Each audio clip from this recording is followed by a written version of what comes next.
We reported about the Ukrainian strike on the oil terminal in Feodosia on Crimea. But there is a more to the story. Ukrainian drones attacked and set fire to a major oil refinery in Crimea on Monday, hitting the Russian-occupied region's already hard-pressed energy infrastructure with a visibly damaging strike. Local residents of the Black Sea resort city of Feodosia reported hearing a chain of powerful explosions and seeing pillars of flame and smoke high in the sky in the vicinity of the JSC marine oil terminal. Some reports said the blasts took place between 4:20 and 4:30 a.m. Local resident social media comments said that, prior to the explosions, aircraft engine sounds were audible. Other posters claimed they heard only 3 powerful blasts and no aircraft sounds. A public statement by the Kremlin-controlled occupation authority in Crimea said the situation was under control and that something caught fire on the oil refinery territory. There were no casualties, and firefighters had the blaze fully under control, Feodosia's occupation mayor Igor Tkachenko said. Russia's defense ministry, in a Monday situation report, confirmed the fact of Ukrainian drone activity in skies above Crimea and claimed 12 aircraft shot down, but admitted no hits by Kiev's forces or damage. A transportation ministry statement announced a lockdown of major roads around the refinery for technical reasons. Ukraine's Army General Staff in a statement took credit for the strike, calling it successful, and saying fires were burning at the facility and damage was visible. Intelligence was still being collected to determine the attack's overall effectiveness, the statement said.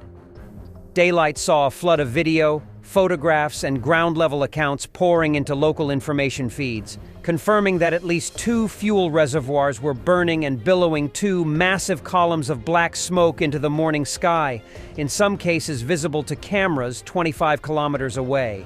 Ukrainian news platforms reported that by midday, 2 reservoirs were destroyed and burnt out, and 2 were still burning. Recent satellite images predating the strike show 33 reservoirs at the facility. The JSC Marine Oil Terminal is by far the larger of 2 oil and gas processing facilities in the Crimea, a heavily militarized region packed with Russian naval, air force, and ground troop bases. Since invading Ukraine, a second time in February 2022, the Kremlin has struggled to supply its forces and the civilian economy in Crimea because the near island is linked to the Russian mainland only by tenuous rail and sea routes that have been under Ukrainian attack for years. Besides production, the Feodosia terminal is a key regional logistics node for the transshipment of petroleum products. According to the independent Russian news service Astra, the base has a total storage capacity of 250,000 tons. A long-term halt to production or product transshipment at JSC Marine Oil Terminal would likely leave consumers living in Crimea and Russian military deployed there short of fuel. Ukrainian drones attacked Feodosia facility in March 2024, damaging the main fuel-pumping pipeline.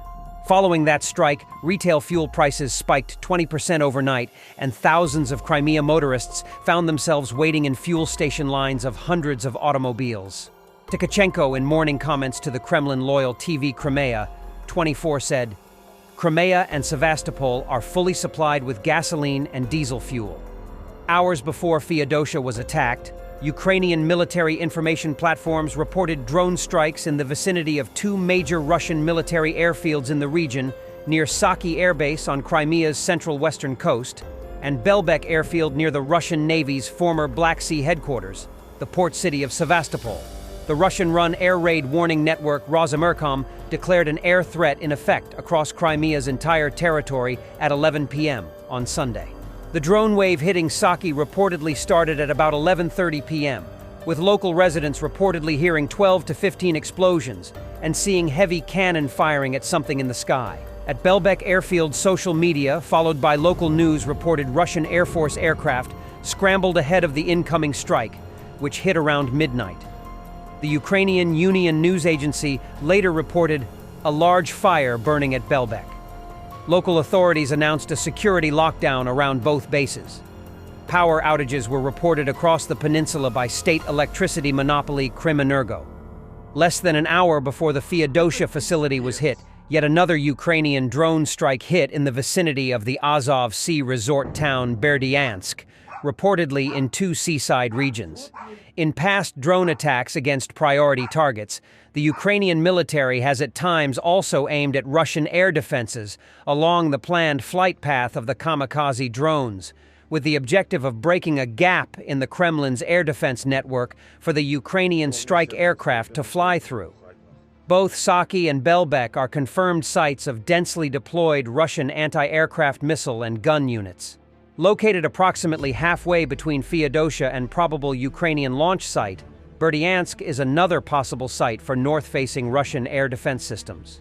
The pro-Ukraine military information channel Krymsky Veter on Monday published an image of the remains of an advanced Russian S-300 anti-aircraft launcher geolocated to a site adjacent to the Feodosia refinery, but it was undated. Ukraine, in late summer, kicked off a bombardment campaign targeting Russian oil and gas infrastructure, at times targeting facilities 700 kilometers deep inside Russia. Ukraine's biggest ever for the war drone strike, against any target, took place on September 1st. And in other events, a Russian Tu-S-7 Peon didn't survive a meeting with a Ukrainian HIMARS with a cluster warhead. The self-propelled gun and a transport vehicle carrying ammunition were destroyed.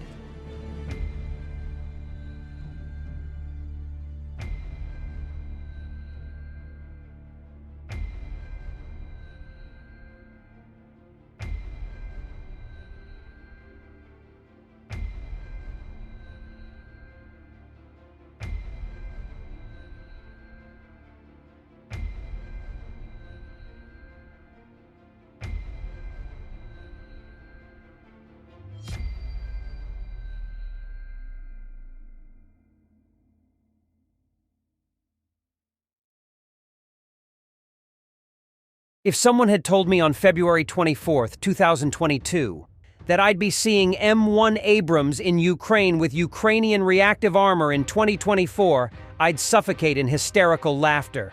If that someone had added that Ukrainian-used Leopard 2s and Challenger 2s would be fighting in Russia's Kursk region, I'd get up and die one more time.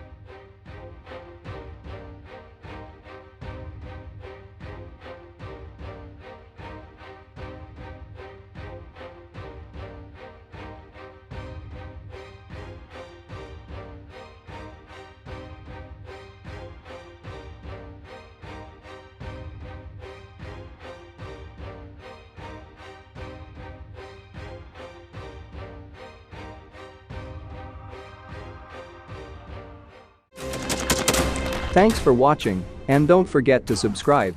Also, if you want to support Warthog Defense, please become our member and get early access to new videos, exclusive members-only videos, and become administrator in comment section. The membership link is in the description. Rescues every day. We had a guy last week, it's 6 rescues in 6 days. You know, he's doing the job every day.